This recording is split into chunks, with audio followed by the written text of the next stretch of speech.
Hare Krishna. Many years back in Andhra Pradesh, there lived a farmer, and this farmer had a very interesting habit. Every year, whatever crop he grew, he would give a portion of his grains to Tirupati Balaji. Every single year of his life, he kept giving a significant portion of his crop to Tirupati Balaji. This is going on practically every year till he reached his old age. When he reached his old age, at some point he was unable to go to Tirupati, and he was feeling very bad that I have been doing this service to Tirupati Balaji every year for so many years, and I've been giving my grains to Tirupati Balaji for his pleasure. But somehow at this age in my life, I'm not able to do that. So he was feeling very bad, and he started praying to Tirupati Balaji very sincerely from his home. And he was praying to Balaji that please show me a way where I can continue my service, though I am not able to travel, I'm not able to come to you physically. That night, Balaji appeared in the dream of this man, and Balaji told this man that in his dream he showed him a particular spot, and he told him, go and dig in this particular place. The next day, this man took a group of people to that particular spot in the village where Balaji had pointed out, and they began to dig over there. And amazingly, inside that ground, they found a deity which is exactly like Balaji, which is in Tirupati. And they found the exact Tirupati Sheela, and not just Balaji, he was with Sri Devi and Bhudevi. And the most amazing thing is that this Balaji form, no one ever knew there is a history that such a Balaji existed anywhere in that area. And inside the ground, they found this huge deity of Balaji. And all the devotees, they installed this particular deity in this village. Till today, there is a village known as Chikmagalur in Andhra Pradesh, and this particular deity of Balaji is worshipped over there, and he is exactly same as Tirupati Balaji. And this farmer began to visit this temple and offered all his grains to this temple from then onwards. The Supreme Lord, he is known as Sambhavaha.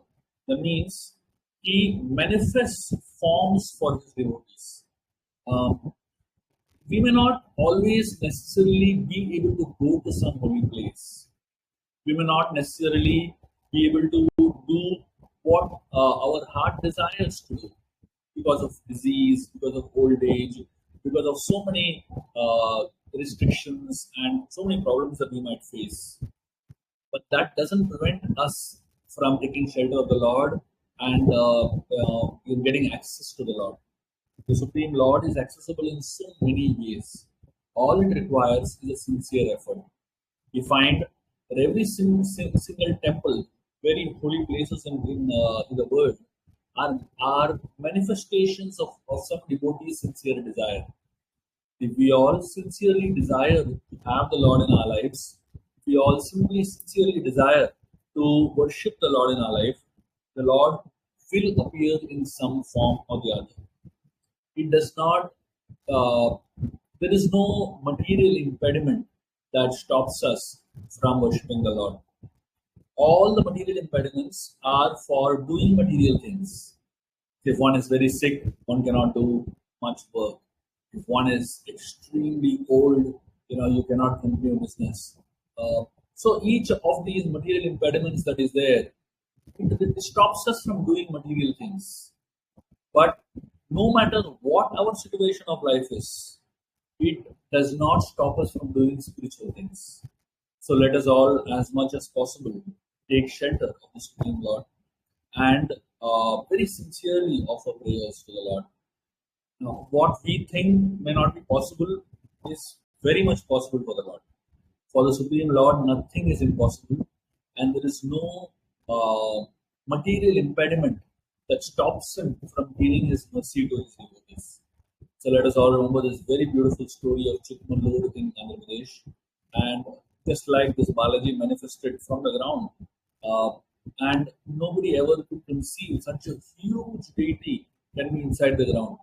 Similarly, the Supreme Lord is very much within our access.